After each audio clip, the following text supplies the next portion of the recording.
Welcome, everyone. We're here for our table talk this week with Pastor Jon. What's up, everyone? And this week we're talking about moving into the Promised Land. Yes, we're finally here. And it's very much about the presence of God.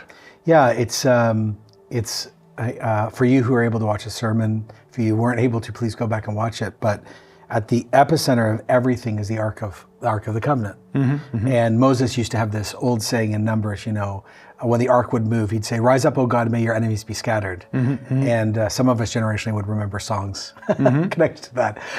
But this idea of when the Ark moves, God moves. And there's this phrase, Joshua says to the people, when the Ark moves, you move, because we've never been here before. And yeah. Right. And the Ark is not just a symbol.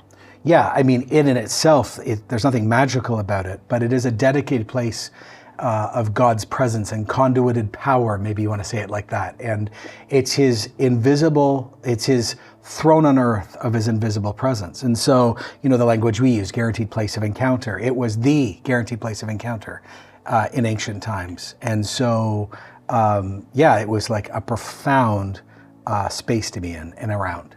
Right.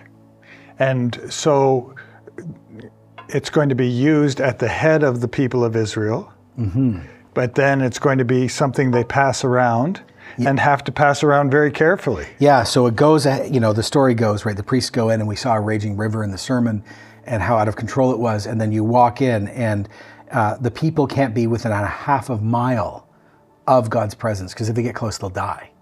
And so he splits the water, but then you still have to walk around him because in sin you're in danger. Right. And he's splitting the water because he's the Lord of all the earth. Yeah, that's one of the amazing names that's introduced in Joshua. It's a new name of God, God of all the earth, which is a declaration that God is not boundary set. Most deities that were worshipped in ancient times and also culturally around the world today are connected to a family or a tribal group or a geography or a temple. And this is a declaration that, he's connected to the Ark, but he's everywhere. Right. Thanks so much. Right. Yeah. And so in the video, we saw the raging flood. Yeah. And the hand of God just holds it back. Right. 19 miles up. Right. Yeah. And for a long time, like I said, there might have been 600, 700, up to 1 million people. They're not just crossing over in a few minutes. Right. So it's incredible that this keeps standing, and the trust of the priest to keep standing in the middle, realizing what's happening. Anyway, pretty amazing. And so the whole thing becomes a picture for us about trusting God. Yes, 1,000,000%. God says, I'm going to do this. We say yes. He says, follow me. I'm going to do the impossible stuff. You just keep walking with me. Right. You have to know he said it. That's the critical thing. Not everything we think is the Lord. Right. Like we say, sometimes it's Satan, sometimes it's too much Netflix, sometimes it's the tacos you ate last night. But if it is the Lord, you go. Right. And we have this moment where they become a nation. Yeah, it's a new name. It's a new name. Like Joshua gets a new name in the story, they get a new designation, and it's not saying what was old was wrong. It's just done. And this is now the new thing. Right. Yeah. Right. So all of that helps us to begin to think about our hinge moment. Yep. We're talking about doors like the one behind you. Yep. And there are a lot of challenges there. Yeah, there is. So again, I'm going to presume lots of you were able to watch the sermon or were present. You might have not. But at the end of the sermon, I basically said, look, we're in a hinge moment. What I mean by that is we're in a transitional moment as a church. We haven't sort of found out and or revealed where the next steps are yet. That comes later.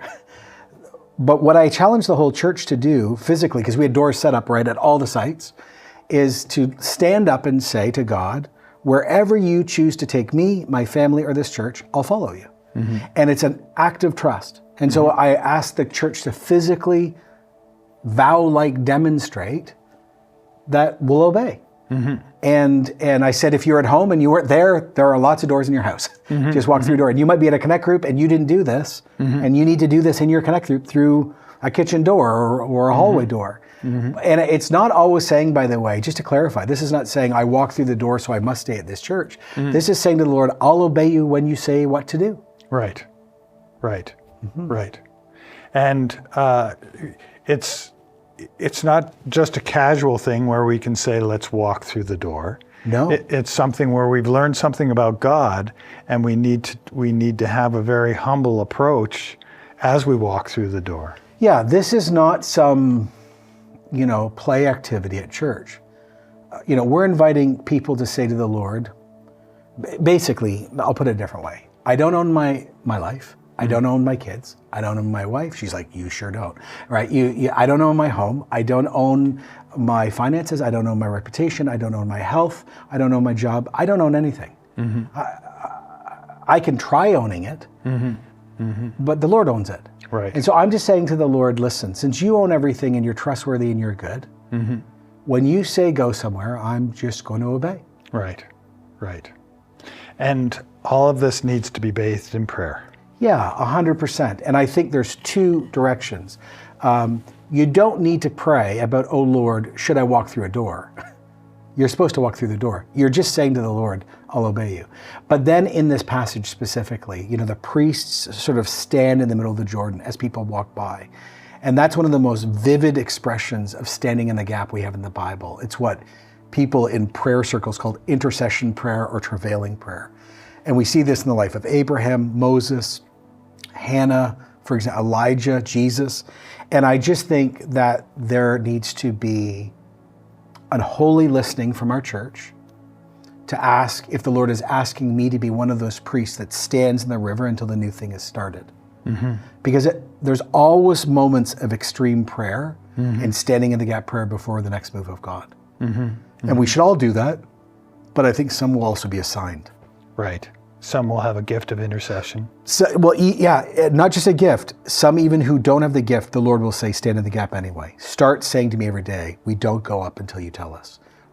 I'm not moving in prayer until you do this thing. Well, there's certainly a lot there for us to take seriously. Yes. And to remember that these are interesting stories, but the same God, the Lord of all the earth, is very real today and at work in us. They are real history, but they can be repeated today. Amen. Because the Lord wants to do new things in this generation. Amen. So lots to talk about in your groups, and we trust that God will help you to discern about new things that are coming up and give you a heart to really be trusting Him and believing and praying that all of this will come to pass for His glory. Have a great discussion. God bless.